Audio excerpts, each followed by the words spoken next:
Locked On Hawks, your daily Atlanta Hawks podcast. Part of the Locked On Podcast Network.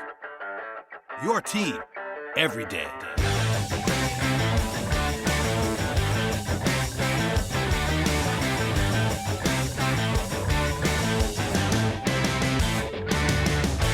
Hello, friends. Welcome to episode 1186 of the Locked On Hawks podcast. I am your host, Brad Rowland, coming to you on a Thursday evening into Friday. And thank you, as always, for joining us on today's episode. At the very top of the podcast, I have to go ahead and plug, and I know I'm doing this a lot right now, but I apologize, but it has to be done. We are now on YouTube on this same podcast. The Locked On Hawks podcast has its own YouTube channel. You can find the link in your podcast descriptions or on my Twitter page, but that definitely helps us. Even if you're not a huge video podcast watcher, that subscription really helps us, as well as your subscriptions to Apple Podcasts, Spotify, etc. And again, thank you for listening to the podcast today. We'll dive into the game in a moment because this is going to be entirely focused on that game for the most part. But the Hawks go into Chicago and lose by a final score of 112-108 on this Thursday evening. A very winnable game for the Hawks, and honestly a pretty big game given the standings. Their fifth loss in 8 games, and that's not exactly great timing given where the Hawks are in the standings right now. They had a dreadful start in this game. They fought back pretty valiantly from there. They trailed again by 8 points with 5 minutes to go, but then had this furious run at the end.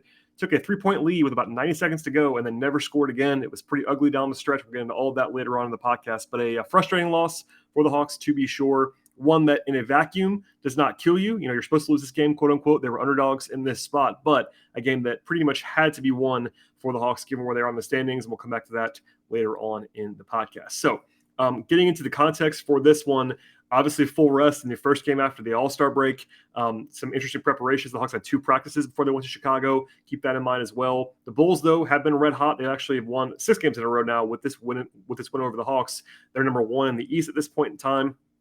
I will say that Chicago is not quite the quality of a typical number 1 overall team in my mind in the East because of the injuries that they've had. Right now, they're missing some key guys from Lonzo Ball to Alex Caruso, etc. But still, a team that is very valiant and playing at home in this game. The Hawks were without John Collins. Again, he was listed as doubtful for this contest. If you missed it earlier this week, I've actually talked to Ben Ladner twice, as well as Glenn Willis, in a roundtable discussion that's all still on the podcast feed. But the real intrigue in the last couple of days has been the John Collins status. He's still out with his right foot strain. He missed the last 3 games before the All-Star break. And by all accounts, in terms of what Nate McMillan's been saying, he's not even been running yet in practices, so he's listed as doubtful in this game. That seemed optimistic to me.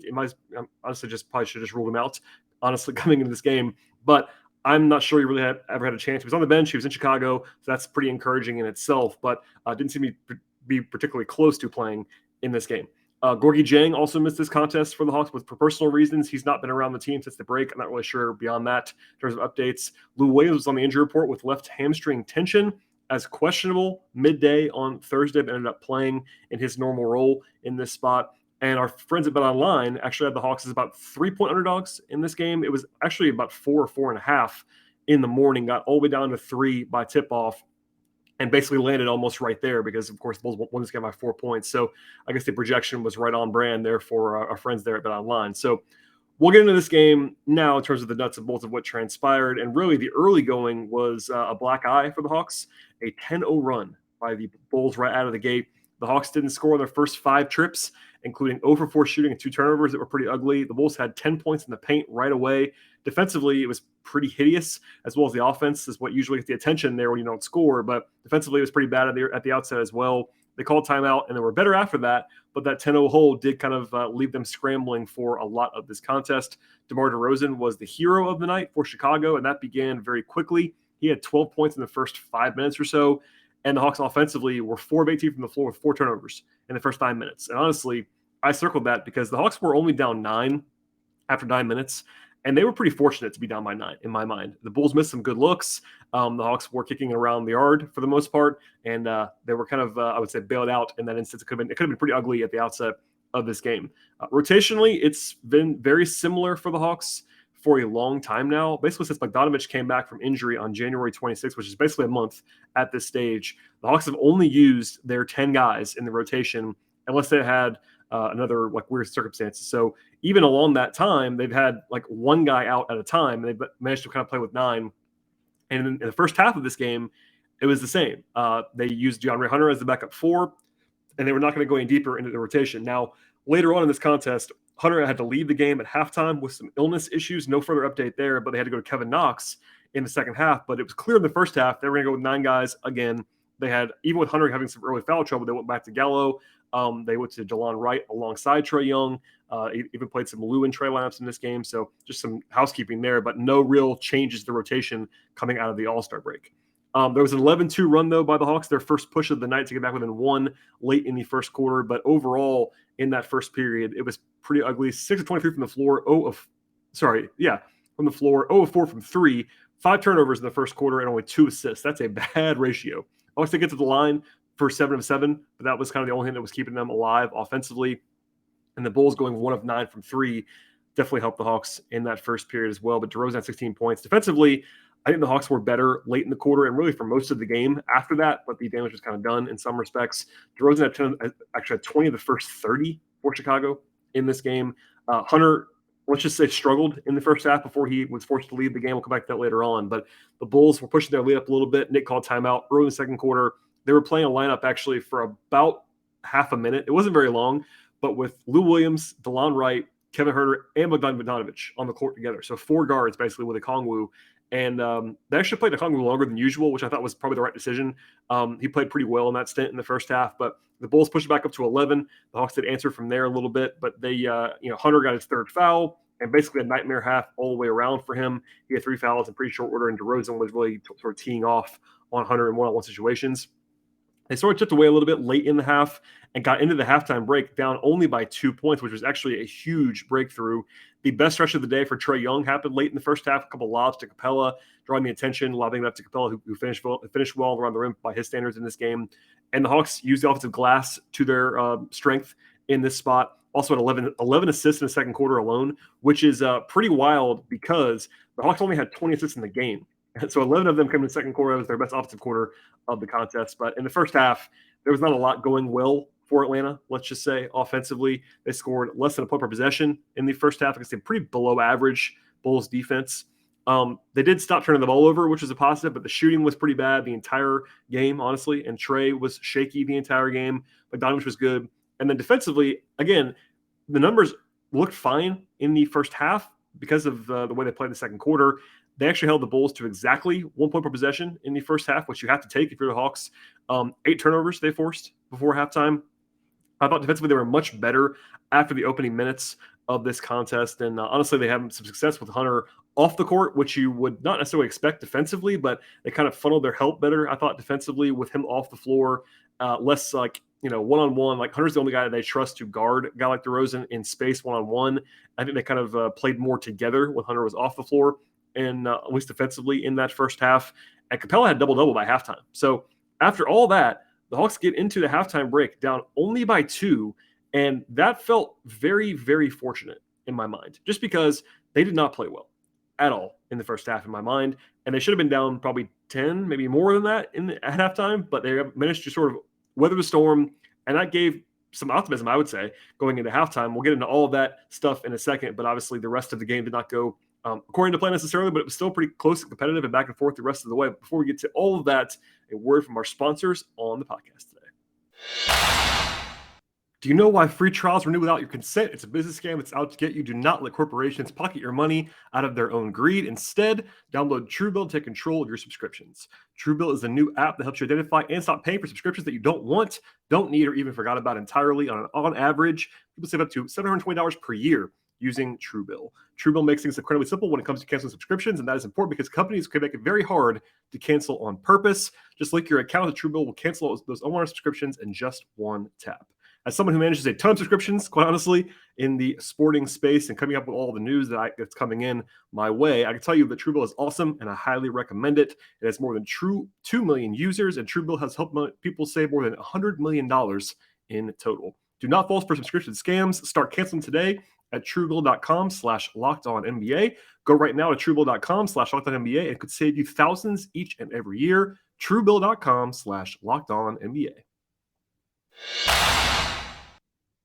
I also want to tell you about Rock Auto on today's show. With so many makes and models in the auto world these days, it's now impossible for your local chain store to stock all the car and truck parts that you need. Do you really want to endure pointless questioning and wait for the person behind the counter to look up all the parts on their computer, choosing only the brand that their warehouse happens to carry?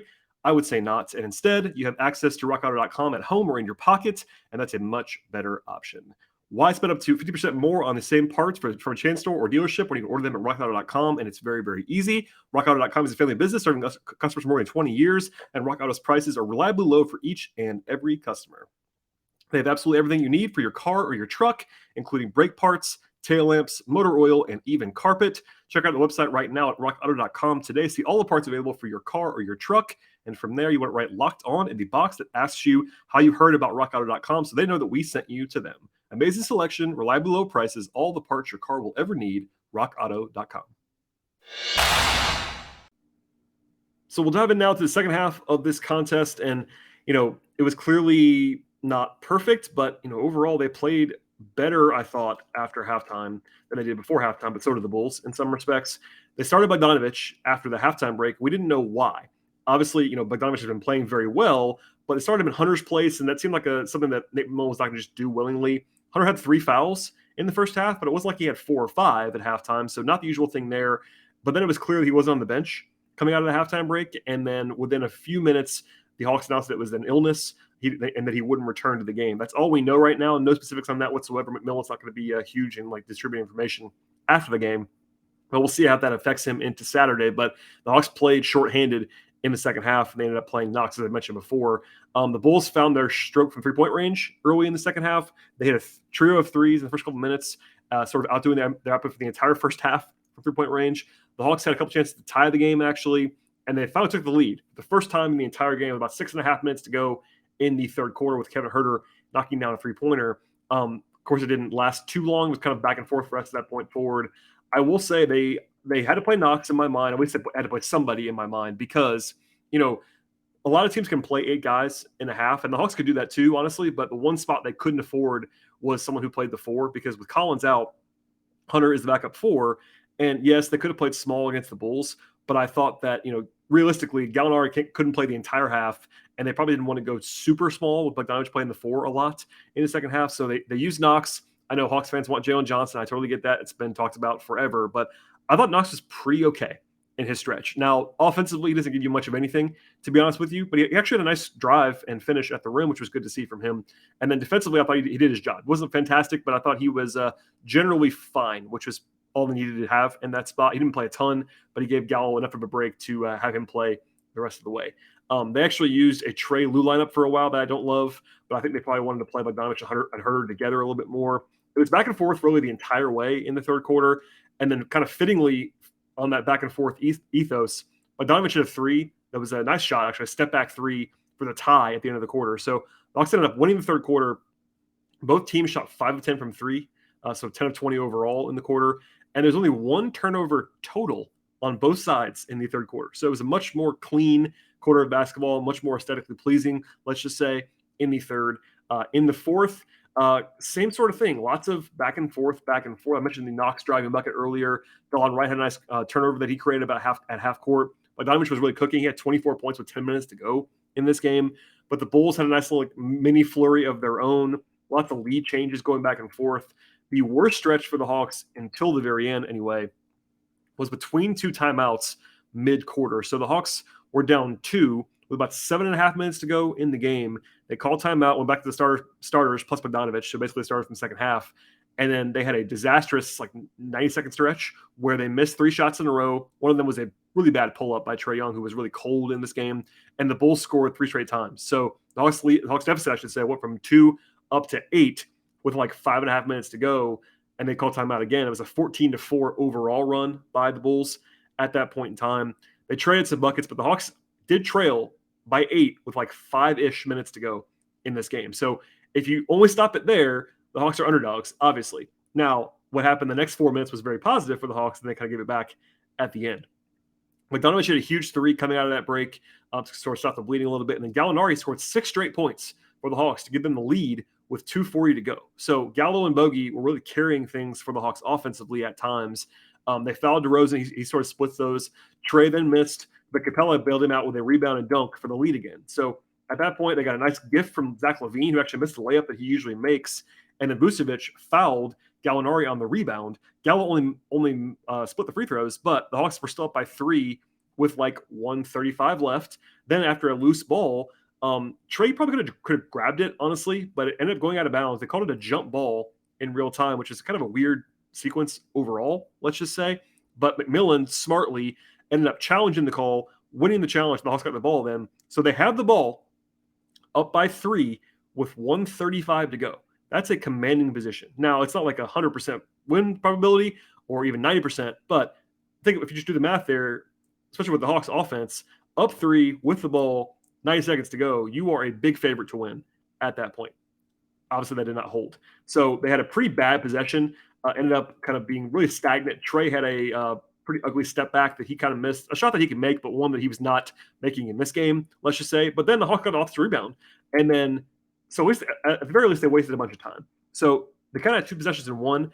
And the second one was also pretty bad. Trae ended up slipping late in the shot clock and falling to the ground. Ended up going to Bogdanovic, who took a shot because he had to at the shot clock buzzer, and it airballed. So all that, they wasted 45 seconds on the clock, which is, there's some positive in there, but it wasn't exactly flawless, let's just say. So an empty trip there, and DeRozan hits a mid-ranger, some not great defense, but not the worst shot in the world, but he made it. Hawks still up by 1, though, with under a minute to go. Trae then tries to drive, misses. I thought he might have been fouled, honestly, but it wasn't called in that spot. And then DeRozan comes down, and he's been ridiculous this year. I've never been the biggest DeRozan guy, but he's been awesome this season, let's just say. But he hits another jump shot plus the foul with 15 seconds to go. So all that was very bad. He makes the free throw, and suddenly the Hawks go from up 3 to down by 2 in short order, let's just say. So after a timeout, they called the play for Bogdanovic, which Trae Young, I guess, said on the record after the game.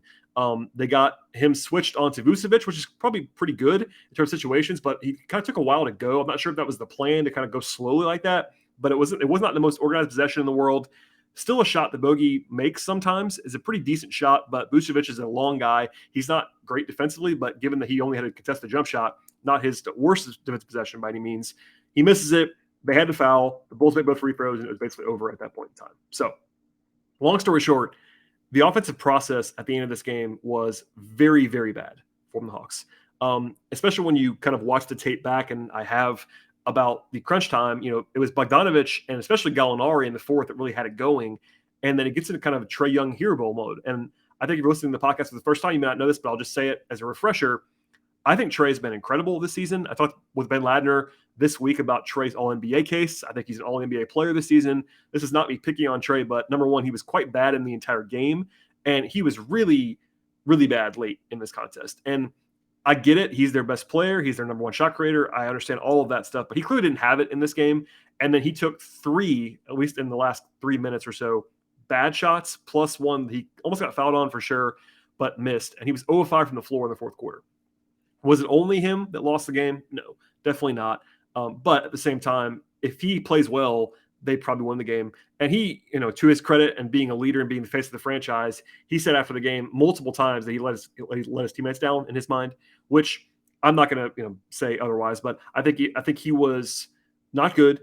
He owned up to that after the game. But if you watch the end of it, it's definitely understandable to be frustrated because the process was just not great from top to bottom. I'm not sure how much of that's on Nate. I'm not sure how much of that's on Trae. But having him kind of be on an island, taking some bad shots and having some stacking possessions was not ideal, let's just say. From there, we can get into what transpired on some takeaways here. For the game, offensively, the Hawks were, I would say, above average in the last 3 quarters, but not good in the first quarter, obviously. Ended up with a 108 offensive rating, which is well below their average. But if you go second and fourth quarter only, it'd be above their average. So kind of meet in the middle there. Not a disaster offensively, but not very good either. They only have 50% true shooting in the game, which is way below their norm. And lots of weirdness here. So they didn't shoot well from the floor or from 3, which goes without saying if you watch the game. But they were 18 of 27 from the line. Now, that's not good, but it's not terrible if you have guys going to the line that are not good at the line. Like if that's Capella and Okongwu missing 7 of the 9 times, it's understandable. But the Hawks had a weirdly bad night at the line from guys who usually make shots. So 7 of the 9 misses came from Trae Young, Danilo Gallinari, and Bogdanovic. Those guys don't miss free throws. Those guys are really, really good. Particularly Gallinari and Young are 2 of the guys that are probably the best in the league at the line. And those are important points. Now, what are you going to do? That happens sometimes, but some bad variance there. They only had 10 turnovers in the game, which is crazy if you watch the first quarter, because they were not taking care of the ball at all early in the game. But it's a reminder that the Hawks are elite, like number 1 in the league, elite in ball security, and that sort of manifested itself later in the game. They also, on the bright side, on the opposite side of the floor, dominated the glass. They actually had 13 more shot attempts from the floor in this game than the Bulls did, and the same amount of free throw attempts. So basically, they had 13 extra shots because they dominated the offensive glass. It's kind of hard to lose when you do that, but the Hawks did not shoot the ball well, as we talked about a second ago, but all the peripheral stuff was good. I mean, if you just look at turnovers and offensive rebounds and free throw attempts, the Hawks did a great job. It's just that their shooting, which is normally a strength, let them down offensively in this game. Defensively, kind of the same story in reverse. The Hawks, I thought, were pretty good defensively for most of the night. They were really bad in the first 7 minutes of this game. And then DeRozan gets loose late, and I totally understand that. He's been making huge shots all season long. And there were some execution issues. If you watch those possessions back, it was not great. But they ended up with about a 114 defensive rating in this game. It's not good, obviously, but it's basically average for them this season. And if you take out the first few minutes, it would have been better than that. So I'm not going to tell you the Hawks were good defensively, but the Bulls are good offensively. That's for sure. You lose Hunter in the middle of the game, all that stuff. So I think it was like a subpar defensive performance, but not a bad one necessarily. And I would say they were generally good for most of the last 3 quarters defensively. But the Bulls outshot the Hawks from 2-point range and at the free throw line in terms of accuracy. The Hawks did a good job on the defensive glass, which kind of, again, led to that huge shot attempt disparity. And the Bulls had 16 assists in the game, which is usually a great sign for you. But at the end of all that, the Hawks did not have quite enough to withstand the barrage. So we'll come back to some player stuff in a moment, but just broadly speaking, it wasn't like an offensive loss or defensive loss. They played okay on both ends of the floor, not great enough. And again, in a vacuum, losing to the Bulls by 4 points on the road, not a disaster, but when you factor in the situation and the Hawks' urgency level and the way that they were leading this game in the last minute, it takes a lot less of a positive turn, let's just say, as we emerge from this contest. All right, we'll get back to the individual player evaluations and more on the podcast, but first, a word from our sponsors. March is almost here, and honestly, it's that time of the year when I've usually given up on almost all of my New Year's resolutions, but this year, I'm sticking to one of them, and that's to eat right with a hat tip to Built Bar. Honestly, it feels like it's not really a resolution at all because I actually enjoy eating Built Bars. From the protein-infused puff bars, they're fantastic for all the other fan favorites from Built Bar. Each and every Built Bar is covered in 100% chocolate, which can make a huge difference, and it all tastes fantastic. On top of the taste, too, Built Bar is low-calorie and high-protein. You can easily replace your candy bars with Built Bars, both in taste and to improve the nutrition value of your snacks. If you go to Built.com, you check out the nutrition page. You'll be blown away by that. Most Built Bars only have 4 grams of sugar, 4 net carbs, and 17 grams of protein with a low-calorie count. That's obviously fantastic. In terms of flavors, some of my favorites are still there: coconut almond, mint brownie, and a new flavor this month in white chocolate cookies and cream that is absolutely fantastic. Each flavor is delicious, and they have new flavors coming all the time. And the best way to find out everything else about Built Bar is to go to Built.com, use the promo code LOCKED15. If you do that, that's promo code LOCKED15. You got 15% off on your order with Built Bar. That's promo code LOCKED15, 15% off at Built.com. All right, we'll dive into the player evaluations now on the podcast. If you're new to the show or if you're watching on YouTube for the first time, and again, please subscribe on the YouTube channel. That really helps us out a lot, I am told. What we do is go through all the players that appear in the rotation and talk about how they performed, at least on some level in the game. We'll start with the bench in this spot. I mentioned Kevin Knox before. 6 minutes, didn't do a ton, had the one driving layup, nothing else to speak of on the stat sheet, but I think just did his job. I don't know if Hunter will play on Saturday, but if he doesn't play, I'll be very interested to see how the Hawks treat the rotation, because it's very clear that Nate trusts 10 guys. Knox is maybe number 11 on that list right now, and I thought he was okay, at least in this game. Lou Williams was pretty bad, 2 points on 6 shot attempts. It's hard for Lou to return value if he's going to shoot 1 for 6 from the floor, because defensively, he doesn't give you really anything at all, obviously, so we'll leave that there for now. Delon Wright, 4 points and 1 rebound. Some nice defensive moments in this game from Delon. 1 or 2 from the floor, 2 or 2 from the free throw line. Kind of a quiet Delon night, like not a huge, make stuff happen kind of night for him. I would say probably average night for him overall, but didn't have a huge plus factor either. I thought Okongwu had some nice moments in the first half once he started to come alive. In the second half as well, played pretty well at times, had 8 points and 5 assists. Second most on the team was not usually his deal, but that was a sort of good sign for his playmaking moving forward. 4 rebounds, but only 1 defensive. Not, again, a kind of weakness there for Okongwu, but I think he was effective when he sort of got more aggressive once he played. His first stint was not super assertive, let's just say, but the rest of the game he was much better. Elsewhere, Bogdanovic was sort of a de facto starter, let's just say. He played 38 minutes off the bench, which is not something you usually see in the NBA, but he started the second half, which makes it make more sense. And obviously with Hunter out, they had to lean on him heavily. This is a season high game for Bogdanovic. 27 points, 5 rebounds, 3 assists, a steal, and a block, plus 14 in a game the Hawks lost by 4. Yeah, that speaks for itself. There's a little bit of noise in there, always with plus minus in single games, but he was good. He was a huge plus for the Hawks.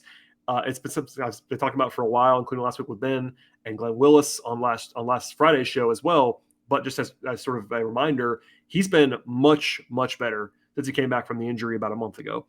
He's been in double figures, I think 12 of the 13 games since then. He has 20 plus, and I believe it is now 4 of the last 5 games. It's not only the scoring either. He's had just more juice on offense. He was efficient in this game as well. Yeah, I mean, just a positive night for him, and I think it's just good to see him coming alive because, honestly, with the way that Trae played, they would have been lost without Bogdanovic, and he kind of had to have it in this game. I know they lost anyway, but at the same time, he gave him a chance to win in a real way. So, to the starters, DeAndre Hunter, again, left the game at halftime. I don't want to pile on. Maybe he was ill before this, which maybe contributed to some of this, but he was quite bad in the first half. I don't mean to pile on, but it's been a little bit of an extended slump for Hunter. People are always asking me what's going on with him. I don't have updates beyond the fact that he's just struggling. There's questions about the wrist dating back to when he was injured, but I don't really know that he's been hampered by that in the recent past. I think defensively, it's a tough assignment to guard DeRozan, but he was really, really flambéed by DeRozan in this game. Offensively, he took a couple of pretty bad floaters, missed 2 threes, which that's going to happen sometimes. But just a bad game overall. He was minus 13. I'll leave it there for now, let's just say. But I think he was not his best. Kevin Herter was just okay. 9 points, 3 rebounds, and an assist, and was 4 of 11 from the floor, 1 of 5 from 3. So didn't shoot it very well. I think defensively did a pretty good job on Levine, with the exception of the third quarter when he got off a little bit. But that's just going to happen to Zach Levine's really good. I thought Herter did a pretty credible job defensively, and at least was okay on offense. I thought Gallinari was phenomenal. 26 points on 18 shot attempts, 4-6 from the free throw line as well. 9 rebounds. I thought Gallo, one of his best games of the season, full stop. He had the huge stretch in the fourth quarter when he scored 3 straight times, mismatch hunting and all that stuff. I think the Hawks can be falling in love with that too much. And I think that was probably the case in this game. McMillan and I kind of just disagree on philosophy stuff there. Nate is much more into just digging into mismatches than I would be with this roster. I think this is a roster that's proven to be dynamic when you just run high pick and roll and let Trae do Trae stuff, whereas the Hawks kind of like to go slow and grind it out. I don't love that, but Gallo was really good in that situation in this game. Like him on Ayo Dosunmu and Kobe White was just not even fair. They had no chance to stop him in the post, in the mid post, all that stuff in this game. So Gallo was great. Believe that there. Clint Capella I thought was very good. 14 points, 17 rebounds. A game high by 7. He was dominant on the glass, both ends of the floor, actually. Offensively, 6. Defensively, 11. He was the best rebounder in the game by a lot. Also finished, I believe, all 7 of his attempts were dunks. At least 6 of them were dunks, that's for sure. He was efficient there, had 2 blocks. I thought he started off slow, as everyone did in this game, but I thought once he settled in, he was electric and good and effective. And then Trae Young was bad. As I referenced before, 14 points, 10 assists. I think the assists were certainly earned. His best stretch was that late first half stretch when it was him and Capella getting some groove together in the pick and roll. But he was pressing a little bit. That's actually his words after the game. He was only 3 of 12 on 2s. That's when he's struggling a little bit. 3-point range, you're gonna go over 5 for some time, which happened in this game for Trae. But the floater wasn't there. The finishing wasn't there. Nothing was there for Trae except for getting to the line. He got to the line 11 times, but even that, he was only 8 of 11, which is not bad for anybody else. But for Trae, he usually is going to make 9 or 10 out of those 11 shots. So a bad night at the office for Trae Young. It's going to happen. I will not be surprised if he bounces back on Saturday with a huge game against Toronto, but we'll see there. But if he plays well in this game, the Hawks probably win, and that's sort of the way the cookie crumbles in the NBA. When your superstar doesn't have it, you are fighting an uphill battle, and that was the case in this game. So with the loss, the Hawks are now 300-500. That's not where you want to be, obviously, with 23 games to go.